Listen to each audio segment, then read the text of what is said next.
Good morning, good morning. We're having our usual slow email as it limps up the hill because we are, of course, 1,100 feet above sea level here. Right, hope this finds you safe and well. Just looking at the weather outside. It's raining gently, despite our weather apps all saying it's a fine day. Yeah, we're in a microclimate up here, and generally it's like 2 degrees cooler and wetter and worse. However, nothing like what's happening to the dreadful incident in Spain. I feel really sorry for everybody who is affected by that. Anyway, on with the news. The first thing is really worrying. If you are using biocides as preservatives for what they call a treated article, now that's different to an article like this mug under CLP. Biocide, a treated article, is just something that's got a biocide in it to preserve that product. Now, there's been so many biocides removed from the market that isothiazolones are now what Ali's calling the biocide of last resort for a lot of product types.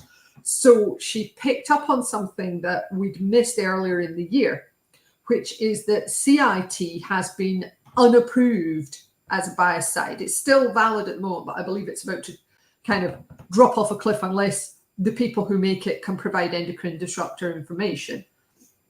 And I'm just going to press send about that report. Now, Ali has a lot more information on this issue in this week's Chemicals Coffee Time email newsletter.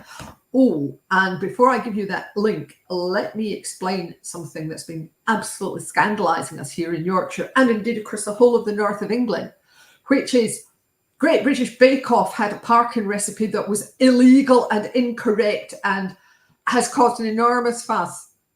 So anyway, this week's newsletter has got the Yorkshire parking recipe I use, which is from Yorkshire TV. In fact, it's so Yorkshire that it should be wearing a flat cap and singing on Ilkley Moor Batad. So I'm just going to put a link to this week's newsletter in there. I mean, how it slipped through the censors, that recipe, I do not know. But anyway, going back to, as it were, work recipes. Isothiazolones, they're really important. We need to keep as many biocides on the market to prevent resistance developing, etc. And then people they don't seem to understand that. However, and also the other thing, it's an endocrine disruptor. It's a biocide. It's meant to bloody well kill things. Pardon my language so early in the morning. Let's get a grip here, people. We like a lot of chemicals because they have hazardous properties. And if you're turning around and saying, oh, a biocide can't affect something, it's a bit nasty. Yes, too right it is. Sorry, I will get off my Scottish soapbox. There, right. So what we have next for you? EUDR. The saga continues.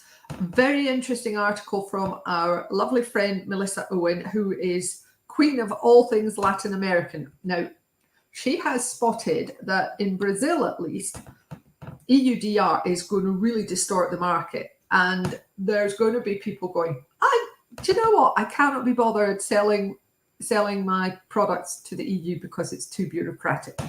So very interesting article there.